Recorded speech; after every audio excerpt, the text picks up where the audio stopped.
নবনির্বাচিত মাননীয় সংসদ সদস্যবৃন্দ, প্রথমে জাতীয় সংসদ সদস্য হিসাবে শপথ গ্রহণ ও শপথপত্রে স্বাক্ষর প্রদান অনুষ্ঠিত হবে। আমি এখন গণপ্রজাতন্ত্রী বাংলাদেশের সংবিধানের 148 অনুচ্ছেদ এবং তৃতীয় তফসিলের 5 অনুচ্ছেদ অনুযায়ী মাননীয় প্রধান নির্বাচন কমিশনার জনাব এএমএম নাসিরউদ্দিনকে ত্রয়োদশ জাতীয় সংসদ সাধারণ নির্বাচনে নির্বাচিত সংসদ সদস্যগণের শপথ পাঠ পরিচালনার জন্য বিনীত অনুরোধ করছি।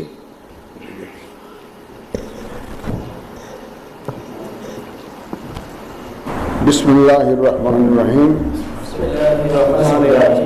ত্রয়োদশ জাতীয় সংসদের সাধারণ নির্বাচনে নির্বাচিত মাননীয় সদস্যবৃন্দ, আসসালামু আলাইকুম। আপনাদেরকে আন্তরিক অভিনন্দন। এখন আপনাদেরকে শপথ বাক্য পাঠ করানো হবে। আপনাদেরকে অনুগ্রহ করে দাঁড়িয়ে শপথ পাঠ করার জন্য অনুরোধ করছি। উল্লেখ্য যে আমি শব্দটি উচ্চারণের পর মাননীয় সংসদ সদস্যগণ ডট চিহ্নিত স্থানে নিজের নাম পাঠ করবেন। আমি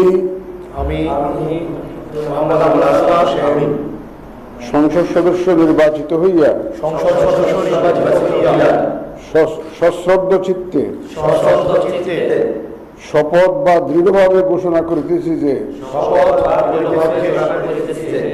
আমি যে কর্তব্যভার গ্রহণ করিতে যাইতেছি তাহা আইন অনুযায়ী ও বিশ্বস্ততার সহিত পালন করিব। আমি বাংলাদেশের প্রতি অকৃত্রিম বিশ্বাস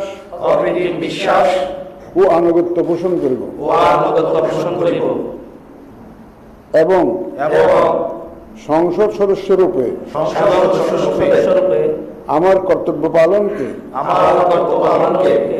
ব্যক্তিগত স্বার্থের দ্বারা প্রভাবিত হইতে দিব না। ধন্যবাদ।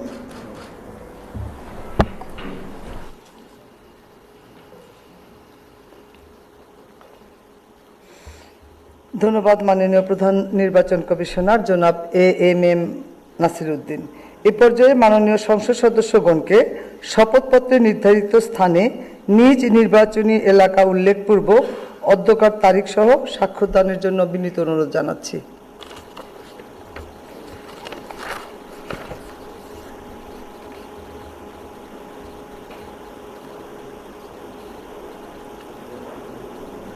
আশা করছি আমাদের মাননীয় সদস্যবৃন্দের স্বাক্ষর প্রদান শেষ হয়েছে। মাননীয় সদস্যবৃন্দ, এখন জুলাই জাতীয় সনদ সংবিধান সংস্কার বাস্তবায়ন আদেশ 2025 অনুযায়ী সংবিধান সংস্কার পরিষদের সদস্য হিসাবে শপথ গ্রহণ ও স্বাক্ষর প্রদান অনুষ্ঠিত হবে। এই লক্ষ্যে আপনাদের ফোল্ডারে নীল রঙের একটি শপথপত্র সরবরাহ করা হয়েছে। আমি এখন জুলাই জাতীয় সনদ সংবিধান সংস্কার বাস্তবায়ন আদেশ 2025-এর অনুচ্ছেদ 8 এবং তফসিল 1 অনুযায়ী শপথ পাঠ পরিচালনাকারী মাননীয় প্রধান নির্বাচন কমিশনার জনাব এএমএম নাসিরউদ্দিনকে সংবিধান সংস্কার পরিষদ সদস্যগণকে শপথ পাঠ পরিচালনার জন্য বিনীত অনুরোধ করছি। বিসমিল্লাহির রহমানির রহিম। মাননীয় সদস্যবৃন্দ, এখন আপনাদেরকে সংবিধান সংস্কার পরিষদ সদস্য হিসাবে শপথ বাক্য পাঠ করানো হবে। আপনাদেরকে অনুগ্রহ করে দাঁড়িয়ে শপথ পাঠ করার জন্য অনুরোধ করছি। উল্লেখ্য যে আমি শব্দটি উচ্চারণের পর মাননীয় সংবিধান সংস্কার পরিষদের সদস্যগণ ডট চিহ্নিত স্থানে নিজের নাম পাঠ করবেন। আমি সংবিধান সংস্কার পরিষদ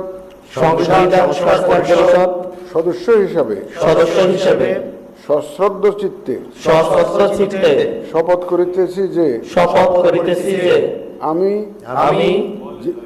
যে কর্তব্যভার গ্রহণ করিতে যাইতেছি তাহা আইন অনুযায়ী ও বিশ্বস্ততার সহিত পালন করিব।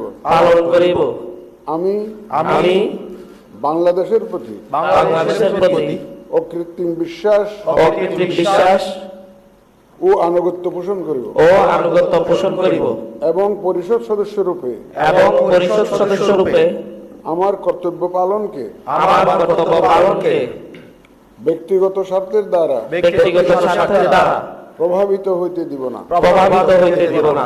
ধন্যবাদ। ধন্যবাদ। ধন্যবাদ।